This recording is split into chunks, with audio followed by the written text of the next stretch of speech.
Astropsych 400, podcast for sleep. It's time to go to sleep now. Time to surround yourself with positive vibes. You are who you are. Being weird is not a crime. What does success mean to you? Success is a very relative term.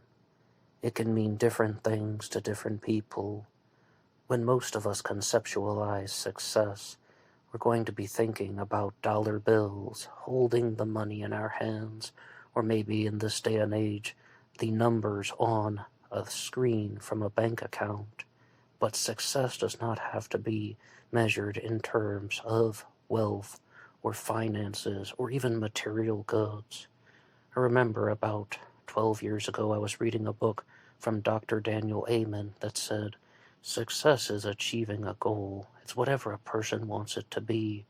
And he talked about the story of a woman who had schizophrenia, and at last she got her first real job after years of trying, and he viewed her as an absolute success. There's another famous story out there of a woman who spent her whole life unable to read, and it wasn't until her 90s, after more than 85 years of trying, she was able to read her first book.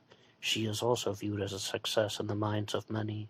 So success is about setting a goal and trying to achieve it. There was a rather famous video out on YouTube several years ago when somebody had shared a message from an old-fashioned cassette that they had found in their house talking about why do you wake up in the morning, and the person on the audio cassette said, because of goals, because you set a goal that you want to achieve. And he would talk about how most people would say they wake up in the morning because it's time to go to work then, because they have to. But if you set a goal, you can be striving towards something. A man named John once said that when you do certain activities, you can turn them into goal-setting achievements. For example, instead of going running to exercise, try to think of it as going running first for a mile, and if you're good at running, then try to practice running for 2 miles, and then 5 miles. Then think of it as training for a half marathon, and if you can keep training well enough and you actually run the 13 miles for a half marathon, then try to run a full marathon, and when you're running 13.1 miles the next day, just tell yourself that you are training for a full marathon. Make an activity and a goal out of everything. A similar statement has been shared by the musician Victor Wooten, who said that when he's ever holding a musical instrument, he wants it to be used for playing music, not just practicing scales or chords, but he wants to be making music while he's practicing. Always try to create something and have a sense of personality involved in the creation of your activity itself. But the questions that have been shared by Indeed.com, of all places, talk about success. What does success mean to you? Goal setting and goal achieving. What does happiness look and feel like to you? You know, I'm so glad that they asked this because happiness is not the end goal.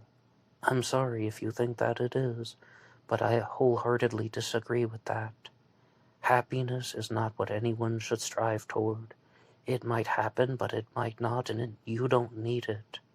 What is so much better to strive toward is non-destruction, trying to bring peace to the world as opposed to acts of unwarranted destruction.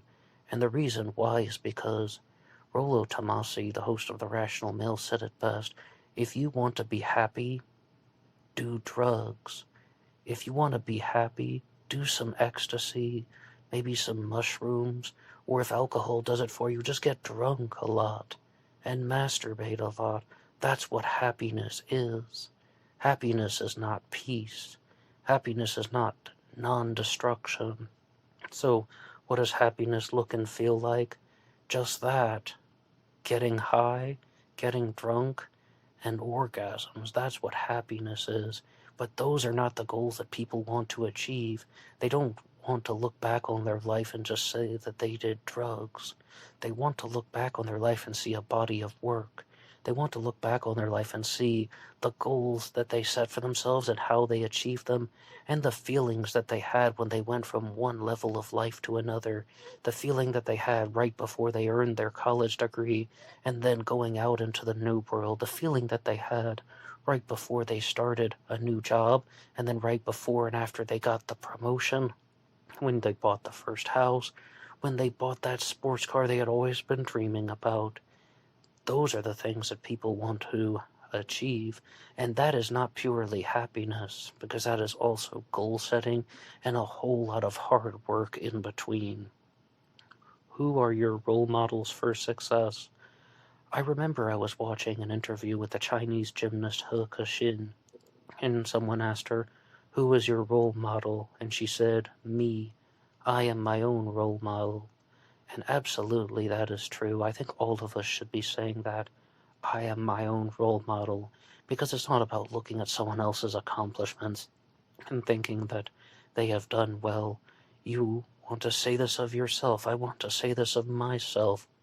We want to be the person who is doing the achieving, and we have the ability to do so. Every single one of us knows what we want, and this is also something that has been shared a lot in the self-help world, about when sometimes people are asked the question, "What do you want?" and they say, "I don't know." Oh, absolutely not. They know what they want. They want a quality relationship with an intimate partner.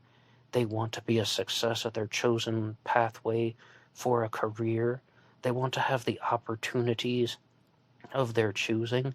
They want to have the ability to make their own decisions. And of course, they want to be non-destructive. They want to achieve a sense of inner peace, as well as a sense of peace for the external world.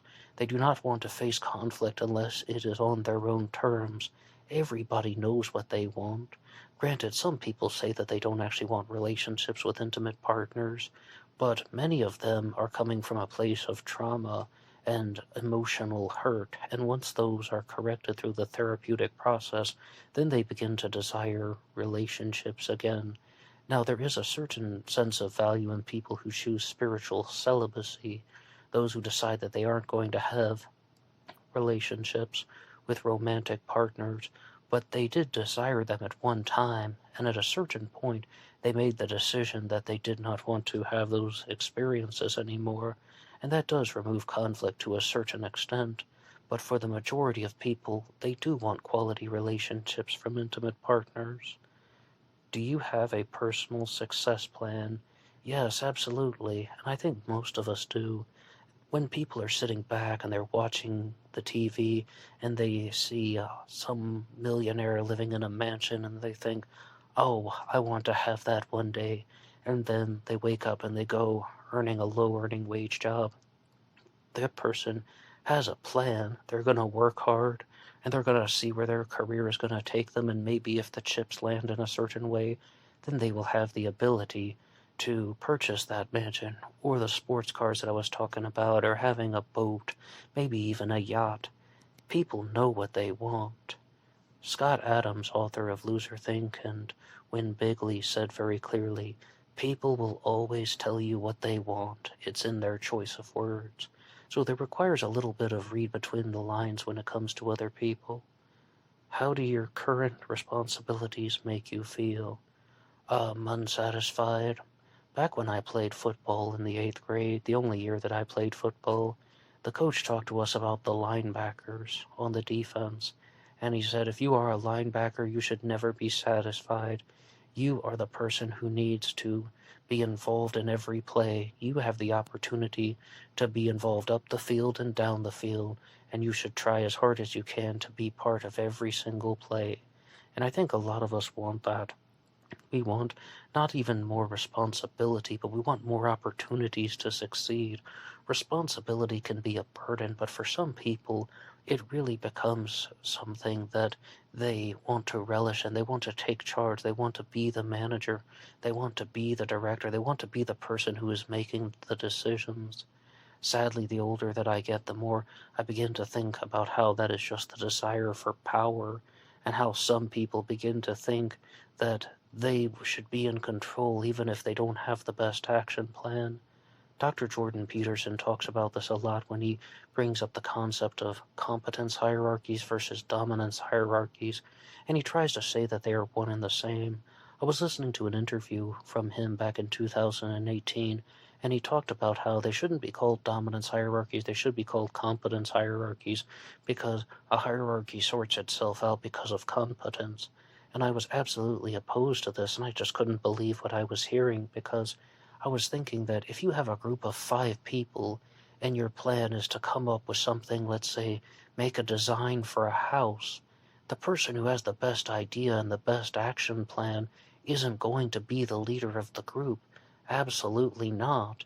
And then somebody responded to me by saying, when he calls it competence, talking about competency, he's also referring to things such as assertiveness and posture and the way that somebody presents their ideas. But from an early age, I learned never mistake dominance for leadership. I remember back in college, and I was part of one of the university clubs and organizations, and there were 2 people who were competing to be the president of the club, and the whole time I just began to think, both of them are not leaders. They're just very loud, they tell other people what to do. When they don't get their way, they start yelling at other people. They are dominant, but they are not good leaders. They have very, very assertive personalities, but they don't necessarily have the best action plan, and they certainly don't create any type of harmony or cooperation or even success within the group. They're just rising to the top because of how loud they are and how much they're willing to fight for it. So, on the one hand, that's very practical, but on the other hand, never mistake dominance for leadership. If there were no obstacles in your way, what would you need to do to find success? To wake up in the morning and tell myself that I want it? Absolutely, that's the pathway.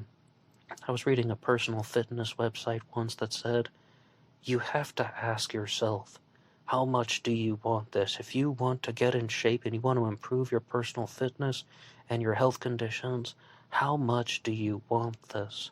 Because if you're going to be going to the gym and exercising and trying to lose weight and trying to get into shape, but then you see that chocolate muffin at Starbucks and you begin to think, well, you know what, I'm just going to have this one chocolate muffin, and that's just a step back, or the donut, or the piece of cherry pie, or eating too much McDonald's. If you have a plan to lose weight and you violate it, you break the rules, then how much do you want it? Because you're just taking a step back.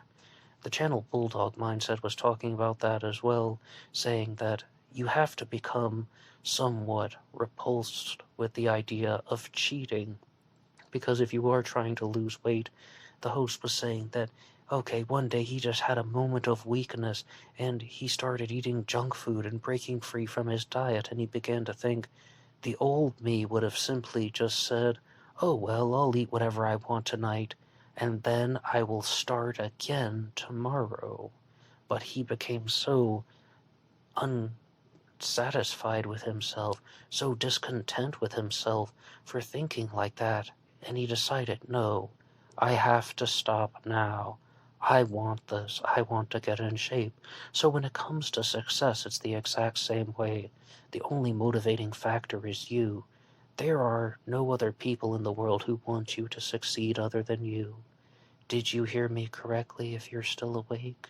I hope that you're going to be bringing this into your dreams, because no one wants you to succeed except you.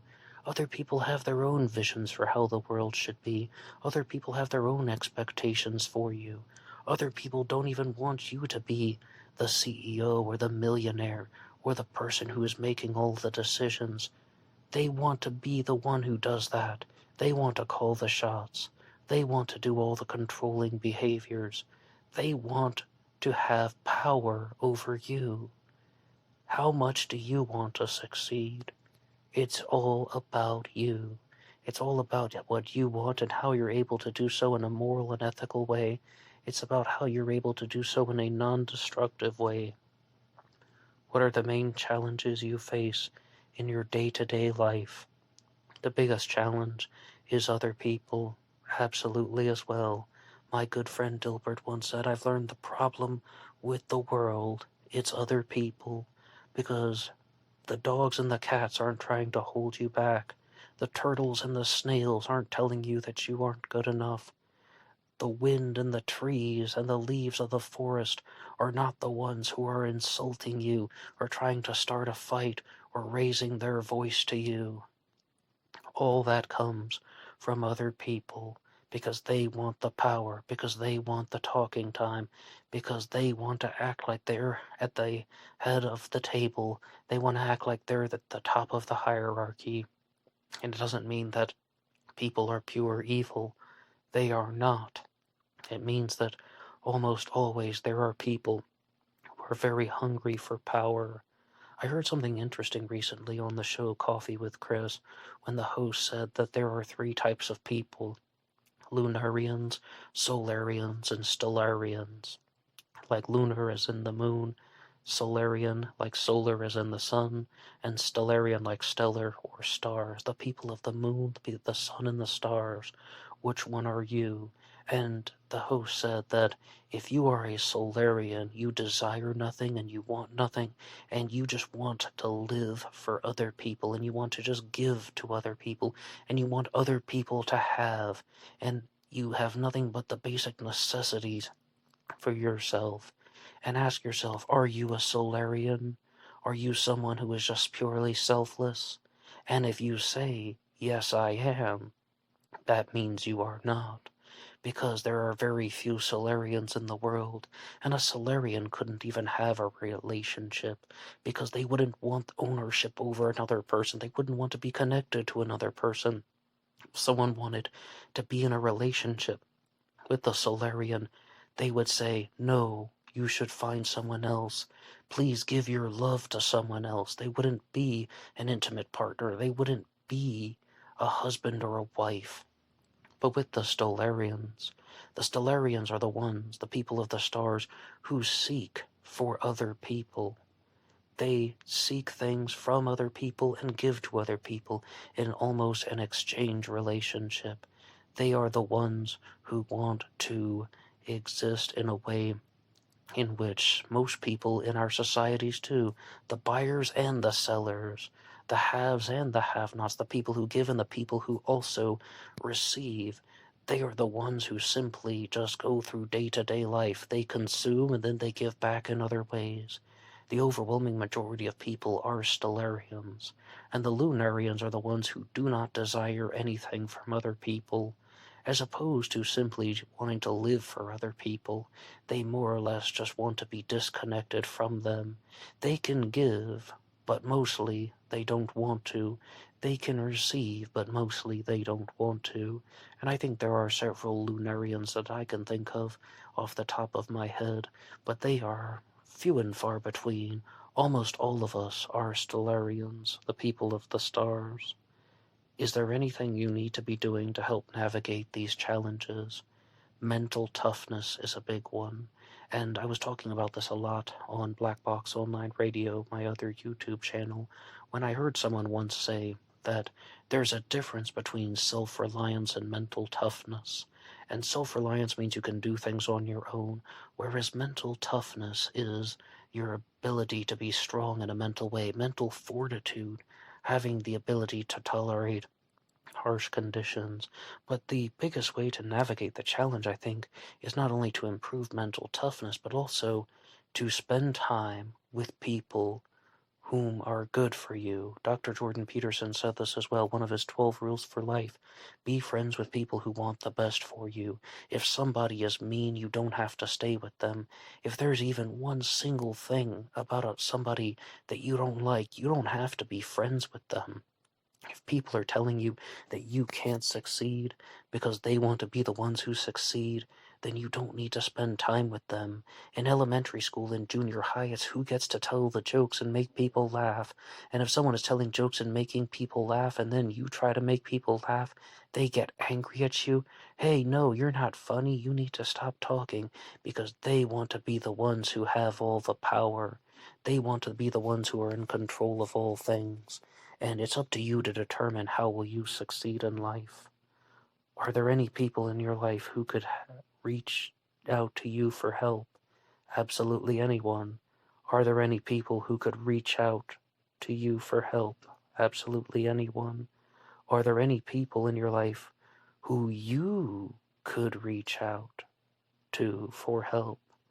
No, there is only me. What are some things you currently do that contribute to your productivity, happiness, and success?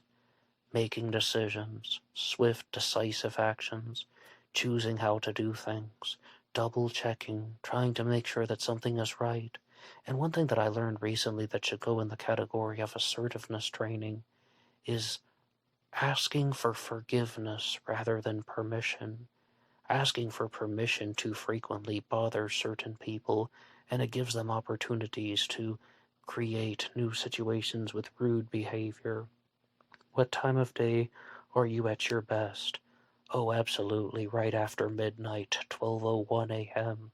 There's something just about being a night owl, some type of mental clarity that comes along with that part of the day or the night or the evening, whatever it is. The early morning perhaps would be the best term. So I think that is because relaxation, running on fumes. I was talking about Dilbert just a few moments ago. When I was in high school, Comedy Central would play the show Dilbert some reruns on Saturday nights from about 12 midnight to 2 a.m., and I would watch those episodes and I would laugh so hard because I said it was the perfect show to watch when you're half asleep and half awake, because you're relaxed so you get into the humor more easily. And it's the same with everything at 12:01 a.m. You get into life more easily, and you begin thinking about what Matt Damon said in the movie Invictus. Tomorrow is taken care of one way or another, and you also just begin to find beauty in the quiet. When you can find beauty in the quiet, you know what you need to do to succeed. You need to sleep all day and stay up all night, looking at the stars, watch the sun rise, and then maybe one day you'll stay up all day and then watch the sunset and find some beauty in that too. Are there any things you can do to capitalize on your most productive time of the day? I could write more.